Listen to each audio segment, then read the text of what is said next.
I hope that, and I will try in my presentation here today, to give you a different perspective of what previous speakers said, which are known to all of us, which were made clear from their perspective,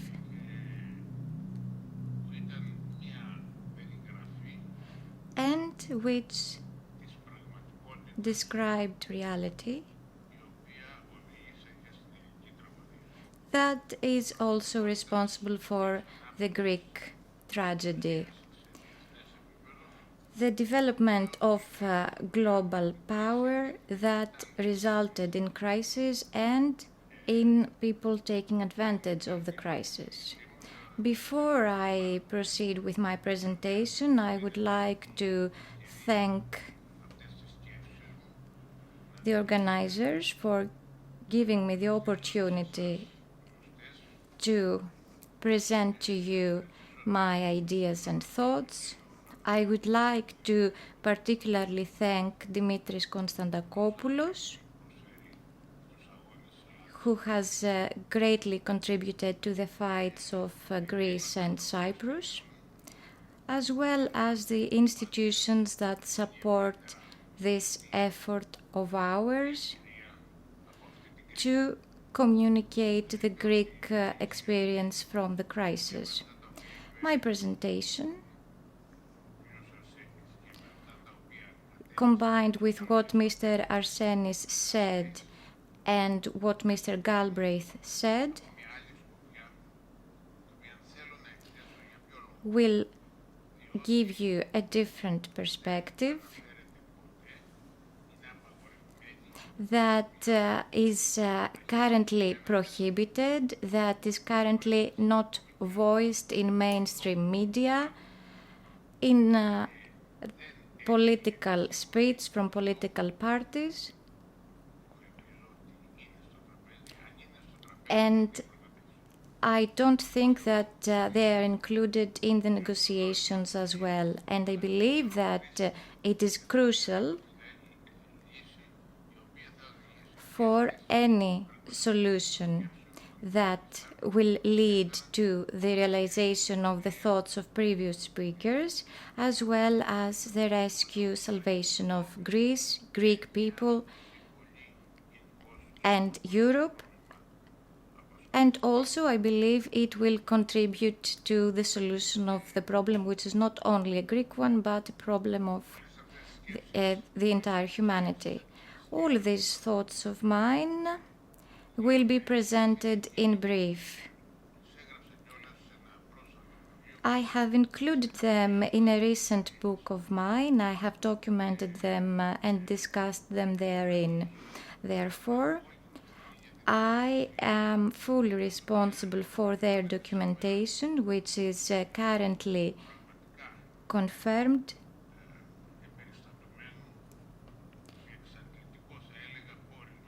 in the highly comprehensive, although preliminary, report of the Truth Committee on Public Debt. This is an international committee, and their report was published yesterday.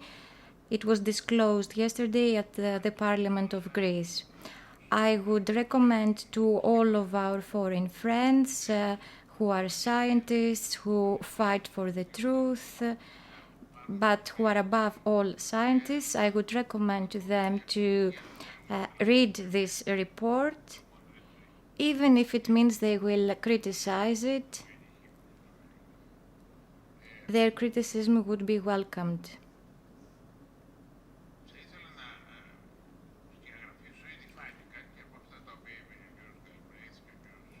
Just like Mr. Galbraith and Mr. Arsenis said, I too believe that the primary objectives are the same for Greece and the entire world.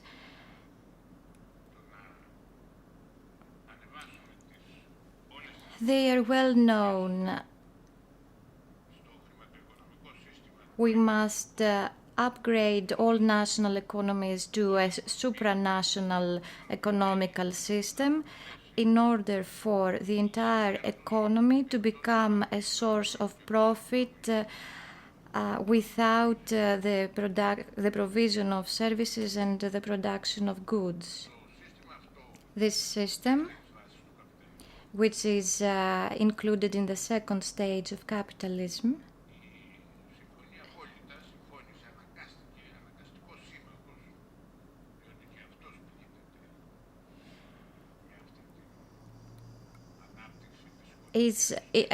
also involves a major ally,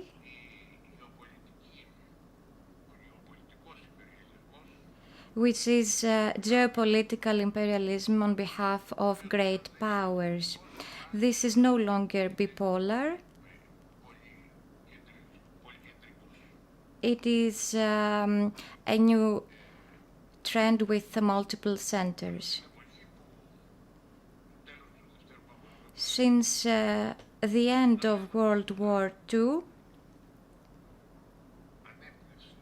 although humanity was relieved to escape atrocities of fascists, although humanity diagnosed the deeper cause of the breakdown of legality institutions, legal institutions and democratic institutions, although it declared principles of international law in the UN Charter, although it stipulated all obligations of both individuals and states, under the condition that national sovereignty, democracy, and human rights will be respected in Article 103 of the UN Charter. This new legality allowed the development of social rights in several countries.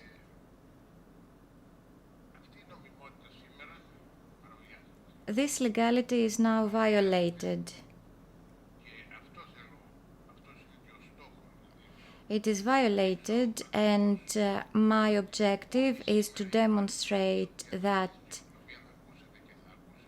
the practice witnessed today, as pointed out by previous speakers, is nothing more than a violation of the legality principles of civil democracy. I'm talking about the international protection under international law, under EU treaties, under the Convention on Human Rights of 1952, and under the UN agreements on civil social rights.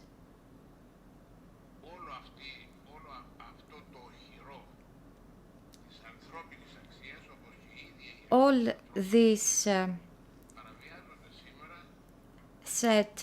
this entire set of human values is now violated by the second stage of capitalism and imperialism.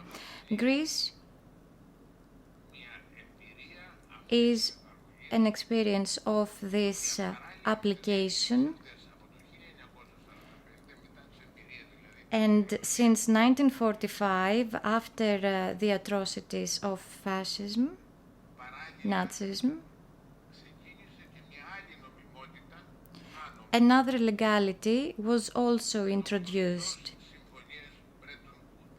I'm talking about the Bretton Woods agreements.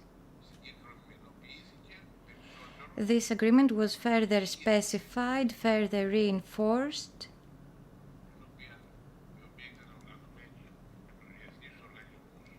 and promoted policies favored by the IMF and the World Trade Organization.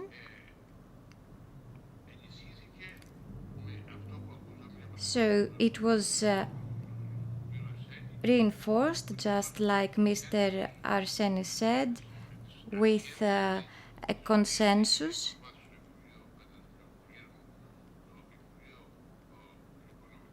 following the principles of the US Treasury for the principles on lending Southern American countries. This recipe, just like Ms. Merkel said, was the one requested from the IMF since Europe did not have a recipe of its own. So these objectives, these financial and geopolitical objectives, have revived, have become true in the case of Greece. But these objectives cannot be materialized under the legality mentioned earlier. I'm talking about democracy and human rights. So, although this practice first emerged in the third world, now it is introduced in Europe, starting from Greece, which is the guinea pig. They've given loans to Greece, and we have, although we know this, we cannot refer to this. I'm telling you that no media, no politicians want to listen to any references about the validity of the loan agreements. No one at all. To the contrary, they prevent me from making any reference to this issue. They tell me that you can tell anything you like, but you cannot make any references to this. This is my personal testimony, and I will tell you all about the manipulations required to impose this regime. It is a regime and not just loan terms. So in the first time of the history of Europe, debt is used not to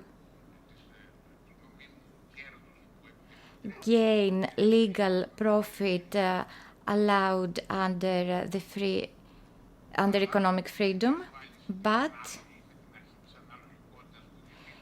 using the proportionality principle under the international law and national constitutions.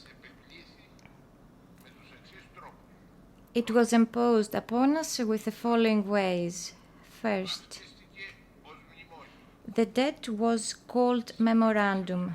These agreements were called memorandum. This name was meant to hide that it is a loan agreement. And this is why almost all Greek people do not understand exactly what the memorandum is. They believe it is a sort of non-paper, a sort of an internal memo that is based on moral commitments, not on legal commitments. But, you know, everything that bears your signature is binding upon you. It is binding upon all signatories. The other thing that no one says to date is that the basic agreement, the International Legality Agreement, is the commitment of Greece and Greek people. It includes all binding terms. You know, the memoranda are part of this agreement, but they are only the measures that lead to the humanitarian problem, which is the violation of human rights. But the things that violate national sovereignty, the Greek economy and the Greek state are included in the basic agreement. These are the following.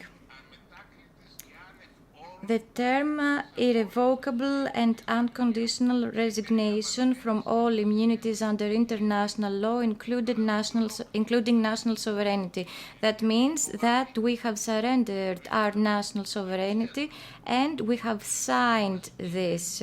This was imposed to us by our creditors, not the institutions like we call them now, but our creditors, meaning the Eurozone, the European Central Bank, and the International Monetary Fund. They are the ones responsible, and you will see all this information in the preliminary report of the Truth Committee on Public Debt.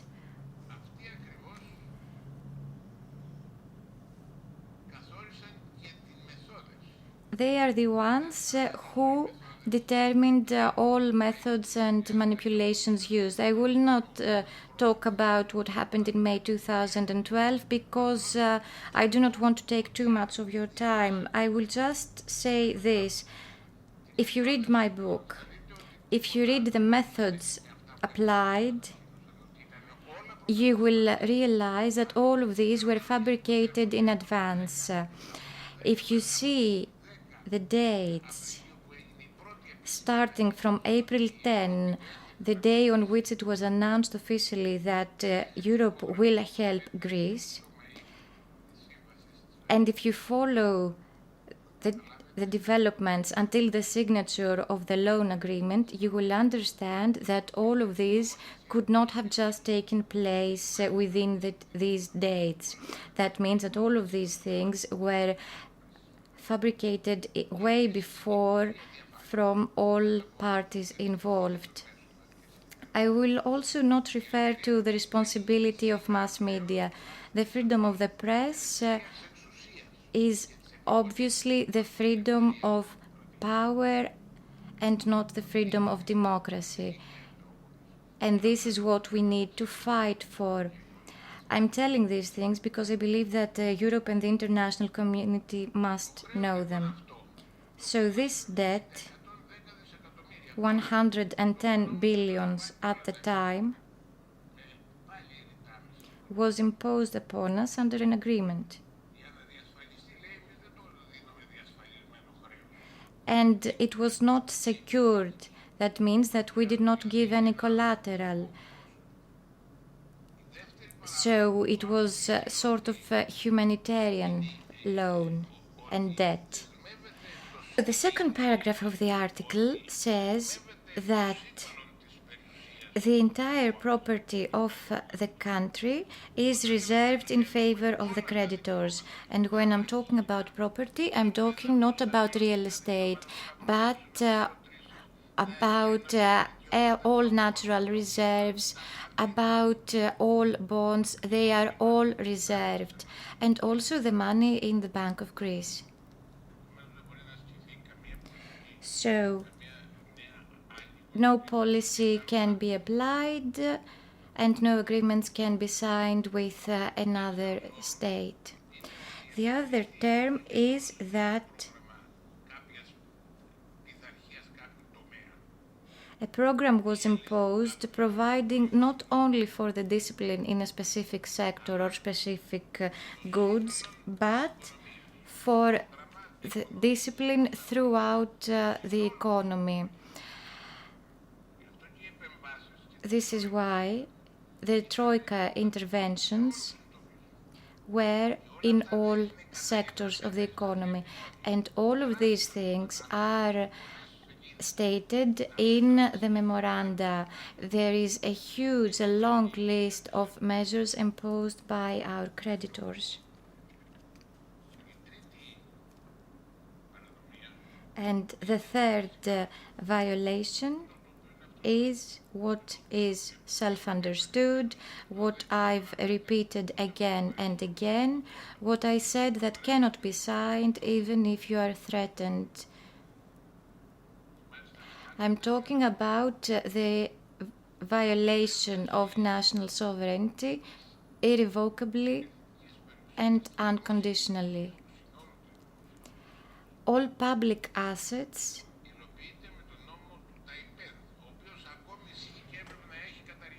are now subject to the privatization fund of the Hellenic Republic. And all of these things are certified and documented. This fund has also violated all principles. All public assets, part of the public assets, either shares in public-owned enterprises or something else, are transferred irrevocably.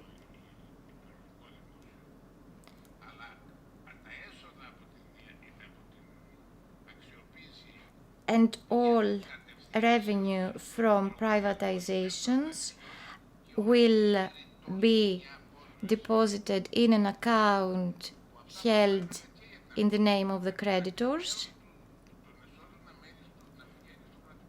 But part of this revenue should remain in Greece and be entered in the state budget. This is why no privatization, and you can see all of these things in the preliminary report of the Truth Committee on Public Debt. So this is why privatizations were planned or performed and implied not just the loss of public assets, but also further liabilities that greatly exceed the gain offered to us.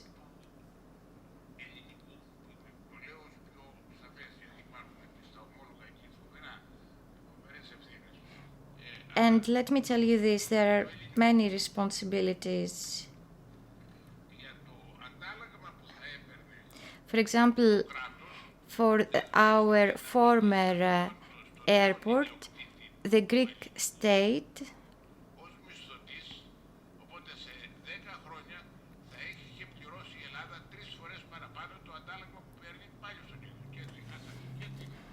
has not only lost this property, but also managed to pay 3 times the revenue from leasing this property. So this is a failed process. And this is part of the system, part of the recipe given to us by the IMF.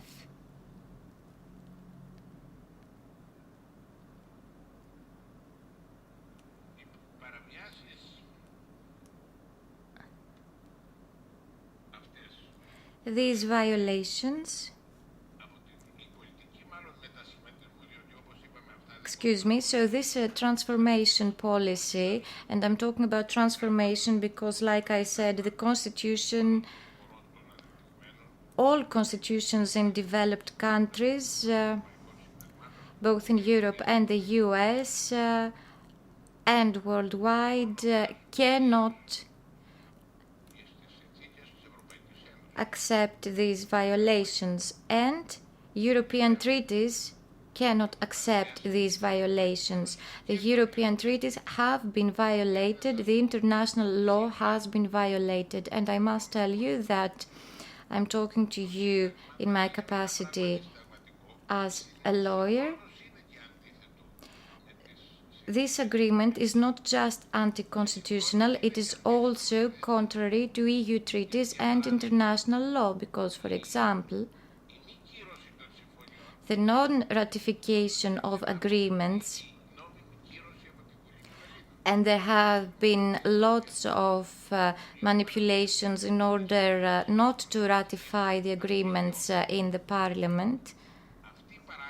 So this practice is not just illegal under the Constitution, but it is also illegal under international law because the provision is clear. Such agreements must be ratified by the competent democratic body in each republic involved. In the past, the king would be responsible for ratifying these agreements. Now the parliament is responsible for this. And if you see the details of how this ratification was prevented, you will realize that it was intentional, that the intent was to keep information from the public, because the public should not know that human rights were violated, that democratic principles were violated.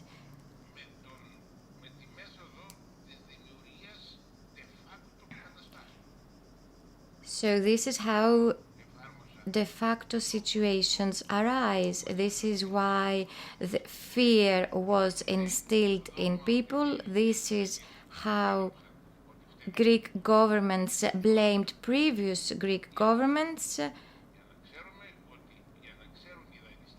because our creditors wanted to know that it's not their fault.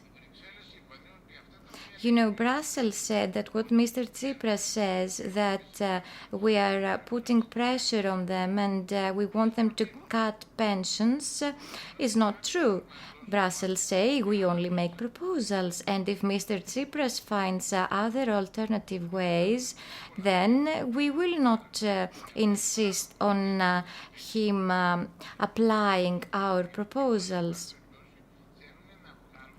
So this means that they want to avoid taking any responsibility for the current situation, because they know that in Greece what is at stake is the legality.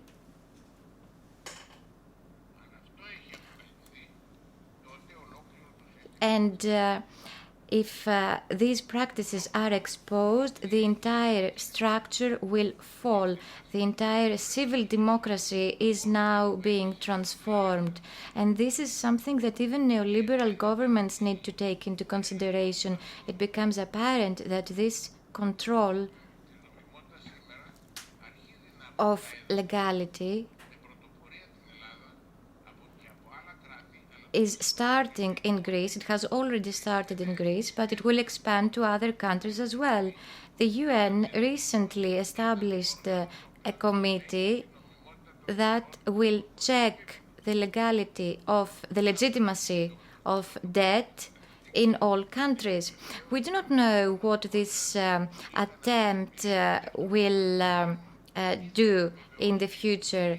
We do not know whether it will be something good or whether it will merely confirm the current regime, that will mean that we will return to atrocities of Second World War, of World War II, of fascism. This remains to be seen. I wouldn't want to take up any more of your time. All this information is accessible. You can read my book, but there are also other sources available. So what I wanted to tell you is that the preliminary report of the Truth Committee on Public Debt must be studied, must be reviewed by all of us carefully. This demonstrates what is happening in Greece, and this is the only way, I believe, we will find out the truth. And you know, when the truth is concealed, one realizes that something really important is concealed.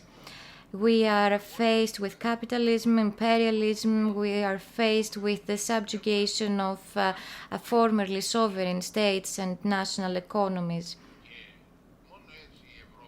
This is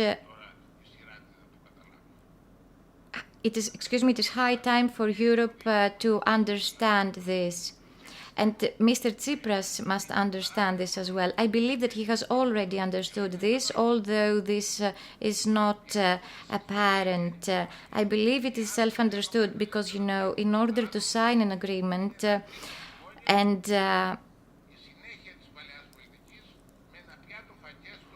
prevent a third memorandum, we must find ways to re-establish legality. Otherwise, we will end up begging for more and more money.